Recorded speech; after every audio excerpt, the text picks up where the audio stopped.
रात में सबसे कम मिनिमम टेम्परेचर जहाँ पे रिकॉर्ड हुआ है वो नलिया 15.5 डिग्री सेल्सियस। और फोरकास्ट की बात करेंगे तो अहमदाबाद के लिए मिनिमम टेम्परेचर 20 डिग्री सेल्सियस का मिनिमम टेम्परेचर का फोरकास्ट है और मैक्सिमम टेम्परेचर 35 डिग्री सेल्सियस के आसपास रहने का पूर्वानुमान है। और विंड की डायरेक्शन की बात करेंगे तो पूरे गुजरात स्टेट में लैंड रीजन पे जो विंड प्रेवेल करेगी वो northerly to north easterly wind prevail करेगी। सर क्या रीजन है कि 2-3 दिन बाद में टेम्परेचर बढ़ेगा?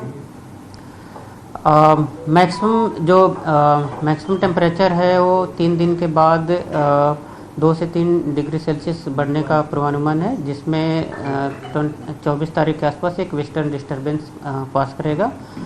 और मिनिमम टेम्परेचर जो रहेगा 2 दिन एनएलसी में, उसके बाद 2 से 3 डिग्री सेल्सियस का बढ़ोतरी का पूर्वानुमान है।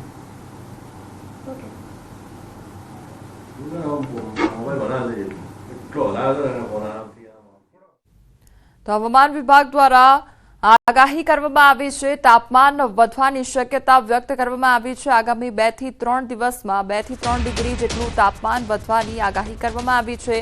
તો 2 દિવસ બાદ ગરમીનું પ્રમાણ વધશે તે પ્રકારની આગાહી હવામાન વિભાગ દ્વારા કરવામાં આવી છે।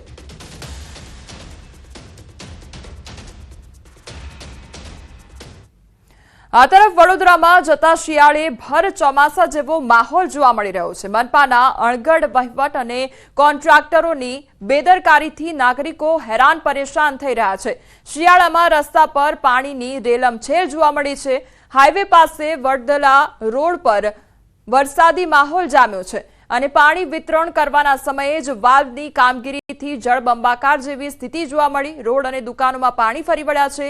વાહન ચાલકો અને રાહદારીઓને અનેક મુશ્કેલીઓનો સામનો કરવો પડ્યો। પાલિકા તંત્રની આડેધડ કરાતી કામગીરી સામે અનેક સવાલો ઉઠ્યા છે। વડોદરા જિલ્લા પંચાયતના બજેટ પહેલા જ વિરોધ શરૂ થયો છે। બજેટમાં ખેડૂતો, મહિલાઓ તેમજ બાળકો અને શ્રમિકો માટે કોઈ જોગવાઈ નહીં હોવાના આક્ષેપ સાથે વિરોધ કરવામાં આવી રહ્યો છે। જિલ્લાના 14 કાંસની સફાઈ માટે માત્ર ₹10 લાખ ફાળવ્યા તો આફત માટે માત્ર 1 લાખ ફાળવ્યા હોવાનું કહી વિરોધ નોંધાવ્યો। વધુમાં વિપક્ષે બજેટની મીટિંગમાં 16 સૂચનો મૂક્યા છે। જો સૂચનો ધ્યાને નહીં લેવાય તો કોંગ્રેસ તાલુકાઓમાં જઈ ઉગ્ર વિરોધ કરશે તેવી ચીમકી પણ ઉચ્ચારી છે। શાખા અધિકારીઓ સાથે ચર્ચા વિચારણા કર્યા વિના આ બજેટ તૈયાર કર્યું છે।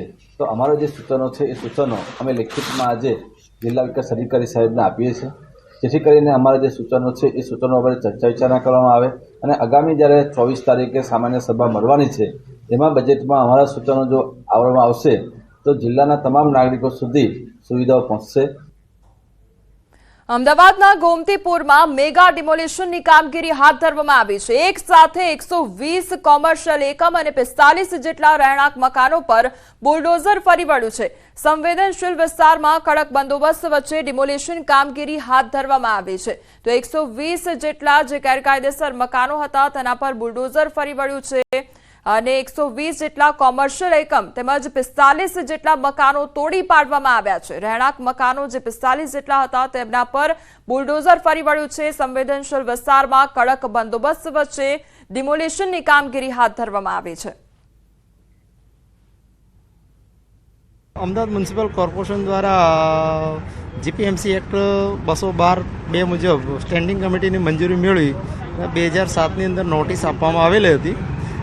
આરડીપીની રોડ લાઇનની નોટિસ આપવામાં આવી હતી। 120 કોમર્શિયલ બાંધકામ છે અને 45 રેસિડેન્ટ બાંધકામનો અમલ કરી રહ્યા છે। પ્રોસેસમાં અંદર હાઈકોર્ટ મેટર થયેલી હતી અને હાઈકોર્ટે જજમેન્ટ 2008માં બી આપેલું હતું અને તાજેતરમાં બી નામદાર કોર્ટની અંદર પિટિશન કરવામાં આવી હતી, એમાં બી હાઈકોર્ટે ચુકાદો આપેલો છે અને એ અન્વયે કામગીરી કરીએ છીએ।